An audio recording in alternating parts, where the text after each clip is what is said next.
In a year of momentous happenings, 1992 was a time for apologies, new friendships, and fears of a new arms trade. When United States President George Bush and Russian President Boris Yeltsin held their first talks since the demise of the Soviet Union, not only had their countries embarked on a new course of friendship and partnership, but fears of a new arms trade were growing. There was a threat that, with the end of the Cold War, the republics and their efficient armaments industry could become major arms dealers in the fragile political world of 1992. Many problems were facing the defense industry of the former Soviet Union as it tried to convert its military production to a more peaceful industry. In the Moscow region alone, 70% of the economy was reliant on the production of arms. With whole cities depending on it, military production didn't just dominate Russian industry in many areas, it was the only industry employing millions of people.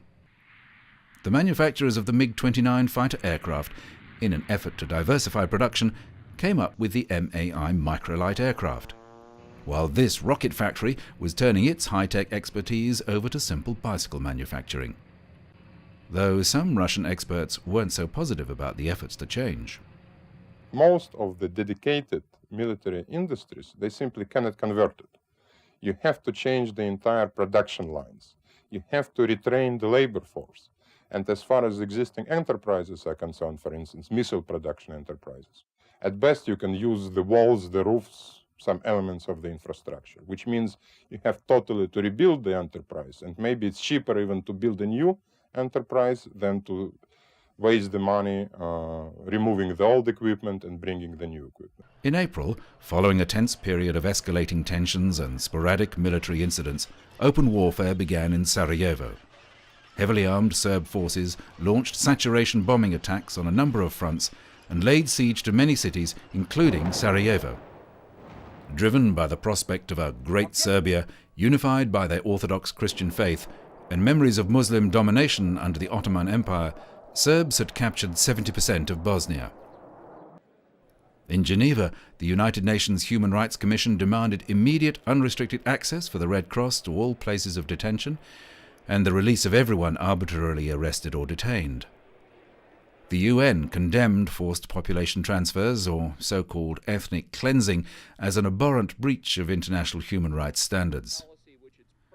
The Red Cross, which had visited 11 detention camps in Bosnia-Herzegovina, 4 of them run by Serbs, had consistently said all sides in the fighting were guilty of atrocities. United Nations peacekeeping advance teams headed for trouble spots in Bosnia-Herzegovina and Croatia as talks on the future of Bosnia began in the capital, Sarajevo. Early morning convoys fanned out from Belgrade, taking military and police officers to staging posts in Croatia for scouting the terrain where a 14,000-strong UN contingent would take up positions between the warring factions. 3 UN-protected zones were set up in eastern and western Slavonia, in eastern Croatia, and Krajina in the south of the republic.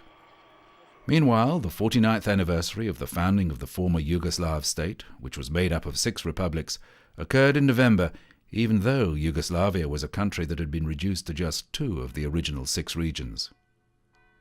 Because Bosnia-Herzegovina, Croatia, Slovenia and Macedonia had declared independence, Yugoslavia now consisted of Serbia and Montenegro.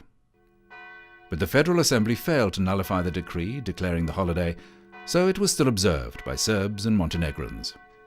Until 1991, when civil war broke out in the region, the anniversary had been celebrated as Unification Day.